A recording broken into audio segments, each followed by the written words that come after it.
Good morning बच्चों, कैसे हैं आप? ठीक हैं? ओके। तो बच्चों, ईवीएस की क्लास में आज आपका स्वागत है। बच्चों, ईवीएस में आपको जैसा कि पता है कि हम लोग पढ़ रहे थे चैप्टर इट्स रेनिंग चैप्टर में बच्चों हम लोगों ने ये जो कुछ क्वेश्चन आंसर्स हैं इनको हम लोगों ने हल किया था और उसकी क्वेश्चन के आंसर्स को हमने लिख करके आपको व्हाट्सएप किया था।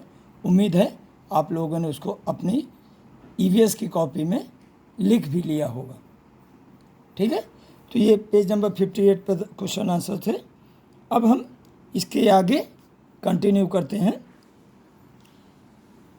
You read in the story that Appu watered the banana tree. Story इसके पहले जो हमने पढ़ी थी जिसमें बेसिक क्वेश्चन आंसर्स थे, इनको हमने पढ़ा था। तो उस स्टोरी में अप्पू ने बनाना के पौधे को, केले के पौधे को पानी दिया था ना। But elephants don't water trees. लेकिन वास्तव में जो एलिफेंट हैं वो बनाना के पौधे को पानी नहीं देते। Then where do the plants get water. तब उनको पानी कहाँ से मिलता है? बच्चों को माने पौधों को ज़्यादातर पानी वो बरसात से मिलता है। बरसात का जो पानी होता है उससे वो अब माने पौधे पानी लेते हैं। When it rains plants get new look, they seems to get new look. जब उनको पानी मिलता है बरसात के मौसम में तो देखिए बच्चे पौधे खूब हरे भरे हो जाते हैं। उनका जो ओवरऑल जो लुक होता है देखने में उनमें सुंदरता ज़्यादा आ जाती है। तो बच्चों, एक ये क्लाउड्स पर पोएम है जिसको कि अब हम आगे डिस्कस करेंगे। पहले इसको पढ़ेंगे, फिर इसका हम डिस्कशन में अर्थ आपको बताएंगे। तो पोएम का नाम है clouds. Fair and white, grey and black, the clouds arrive in the magic pack. Elephants and horses, dogs and fawns, sometimes they look like a pair of swans. In movements they come, in movements they go. Sometimes they freeze, and for weeks they stay, and sometimes they disappear for many a day.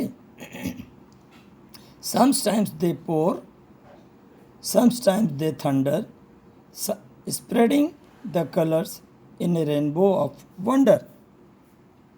And sometimes they hail, pelting the grounds, breaking the glass, its ringing chimes. बच्चों, ये poem Harish निगम जी की है जिन्होंने हिंदी की poem से translate किया है। हिंदी की पोयम चकमक है एकलव्य जी की, जिससे इन्होंने इंग्लिश में ट्रांसलेट किया है क्लाउड्स पोएम।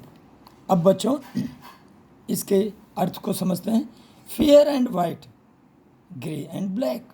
बच्चों, जो आकाश में क्लाउड्स होते हैं, बादल होते हैं, वो उनका कभी कभी तो बहुत साफ रंग होता है, साफ सुथरा सफ़ेद होता है, fair and white, grey and black. और कभी कभी तो इतना काला और भूरा हो जाता है बादल।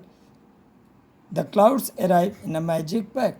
और उनका जो झुंड होता है, वो बादलों का जो समूह होता है, वो कभी कभी अचानक आ जाता है और जादुई रूप से वो चारों तरफ से घेर लेता है। और उनके जो शेप्स हैं, कभी कभी हाथी के शेप में होते हैं, कभी कभी घोड़ों के शेप में होते हैं, कभी कभी डॉग्स के शेप में होते हैं, और कभी कभी ये फॉन्स के शेप में होते हैं।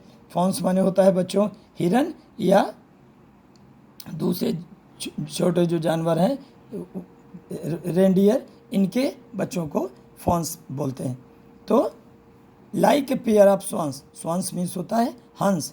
ये जो देख रहे हैं ये पेयर है स्वांस का, माने हंस के झुंड।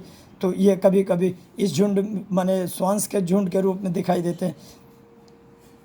इन मूवमेंट्स दे कम, इन मूवमेंट्स दे गो।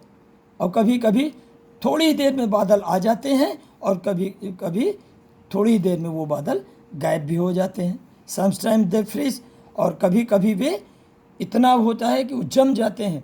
बच्चों जब ओले ओले जब पड़ते हैं तो वो क्या है, वही जो माने बादलों का जो पानी है वो जम जाता है, फ्रीज हो जाता है। तो वो जब वहाँ से बरसता है तो वो हेल्स के रूप में होता है, जिसको ओला बोलते हैं।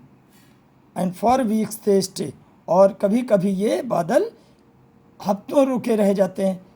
And sometimes they appear for many a day, और कभी कभी वो बिल्कुल से गायब हो जाते हैं, बहुत बहुत दिनों तक पानी ही नहीं बरसता है, बादल ही नहीं होते हैं। Sometimes they pour, sometimes they thunder, कभी कभी वो पानी बरसाते रहते हैं, ऊपर से पानी गिरता रहता है। पोर माने ऊपर से पानी जो गिरता है उसको पोर बोलते हैं। समटाइम्स दे थंडर, और कभी कभी वो तेज चमक होती है, तेज गड़गड़ाहट होती है। Spreading the colours in A rainbow of wonder, और कभी कभी तरह तरह के रंगों को फैलाता है। इन ए रेनबो माने जो बरसात में जो इंद्रधनुष निकलता है, रेनबो जिसको इंग्लिश में बोलते हैं, तो वो रेनबो के रूप में आश्चर्यजनक रूप से आकाश में दिखाई देता है। एंड समटाइम्स दे हेल, और कभी कभी ये हेल मीन्स होता है वही जो ओलावृष्टि होती है, माने ओला जो जो फ्रीज हो जाता है आकाश में बादल का पानी, उसी को हेल्स बोलते हैं। और कभी कभी तो ये ओलावृष्टि के रूप में आते हैं। Pelting the ground, pelting means stone throwing को पेल्टिंग बोलते हैं, तो पत्थरों के रूप में वो ग्राउंड में आते हैं। ब्रेकिंग द ग्लास, और इतने तेज होते हैं कि वो ग्लास को, शीशे को भी तोड़ देते हैं। इन रिंगिंग चाइम्स, माने जो चिमनी होती हैं ऊपर, उनको एक खनक के साथ जब इसको तोड़ देते हैं। तो बच्चों ये थी पोयम, इसको हमने अच्छे से पढ़ा और इसका अर्थ समझा। अब बच्चों नेक्स्ट पीरियड में हम इसके क्वेश्चन आंसर्स जो नेक्स्ट चैप्टर 6 पेज नंबर 60 में है उसको हम पढ़ेंगे। Okay, thank you.